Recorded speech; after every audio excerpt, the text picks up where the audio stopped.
বাংলাদেশের বিদ্যুৎ ইতিহাসে উন্মোচিত হয়েছে এক নতুন দিগন্ত।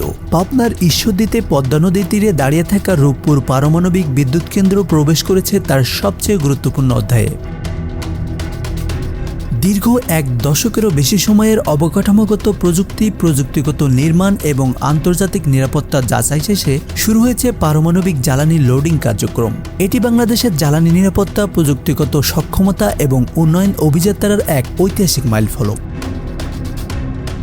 রূপপুরের প্রথম ইউনিটে ইউরেনিয়াম ভিত্তিক পারমাণবিক জ্বালানি প্রবেশের মাধ্যমে নির্মাণ পর্ব থেকে উৎপাদন সক্ষমতার দিকে আনুষ্ঠানিক উত্তরণ শুরু হলো। তবে এখনই সেখান থেকে বিদ্যুৎ উৎপাদন হবে বিষয়টি এমন নয়। এটি বিদ্যুৎ উৎপাদনের শুরুর ধাপ মাত্র।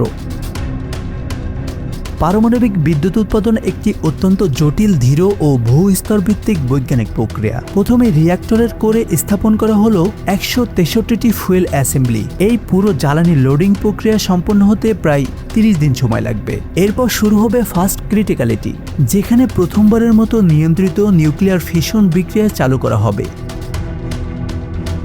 এই পর্যায়ে রিঅ্যাক্টর পূর্ণ সক্ষমতার নয়, বরং মাত্র 1 থেকে 3% ক্ষমতায় পরিচালিত হবে, যাতে প্রতিটি নিউক্লিয়ার প্যারামিটার অত্যন্ত সতর্কভাবে পর্যবেক্ষণ করা যায়। পরবর্তী কয়েক মাস ধরে ধাপে ধাপে উৎপাদন সক্ষমতা 5%, 10%, 20%, 30% হয়ে বাড়ানো হবে।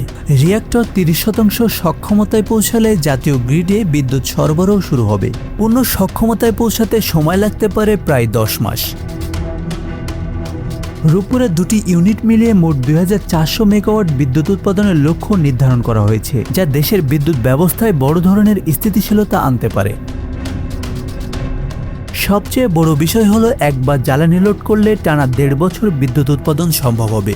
অর্থাৎ কয়লা, তেল ও গ্যাস ভিত্তিক বিদ্যুৎ কেন্দ্রের মতো বারবার জ্বালানি আমদানির মতো চাপ তুলনামূলকভাবে অনেকাংশে কমে যাবে। রূপপুর প্রকল্পের সম্ভাবনা কেবল বিদ্যুৎ উৎপাদনে সীমাবদ্ধ নয়। বিশেষজ্ঞদের মতে এটি বাংলাদেশের প্রযুক্তিগত সক্ষমতার প্রতীক, যেখানে তৃতীয় প্রজন্মের অত্যাধুনিক VVER 1200 রিঅ্যাক্টর প্রযুক্তি ব্যবহৃত হচ্ছে। এই প্রযুক্তিতে রয়েছে স্বয়ংক্রিয় নিরাপত্তা ব্যবস্থা, যা দুর্ঘটনা ঝুঁকি কমাতে আন্তর্জাতিক মানদণ্ড অনুযায়ী ডিজাইন করা হয়েছে। রূপপুরের আরেকটি বড় শক্তি হলো এর প্রযুক্তিগত সুবিধা। কয়লাভিত্তিক বিদ্যুৎ কেন্দ্রের তুলনায় বছরে প্রায় 12 মিলিয়ন টন এবং গ্যাস ভিত্তিক বিদ্যুৎ কেন্দ্রের তুলনায় প্রায় 8 মিলিয়ন টন কার্বন নিঃসরণ কমাতে সক্ষম হবে এই কেন্দ্র। অর্থাৎ এটি শুধু বিদ্যুৎ উৎপাদন নয়, বাংলাদেশের জলবায়ু অভিযোজন ও পরিচ্ছন্ন জ্বালানি রূপান্তরেরও বড় পদক্ষেপ। প্রায় 1,14,000 কোটি টাকা ব্যয়ে নির্মিত এই প্রকল্পে রাশিয়া দিচ্ছে প্রায় 90% ঋণ সহায়তা, যা দীর্ঘমেয়াদে পরিশোধ করতে হবে।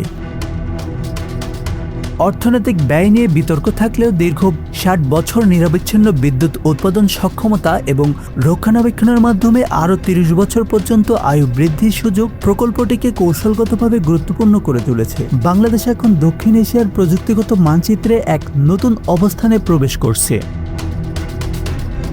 আশানুর রহমান মিঠু, বাংলা অ্যাফেয়ার্স।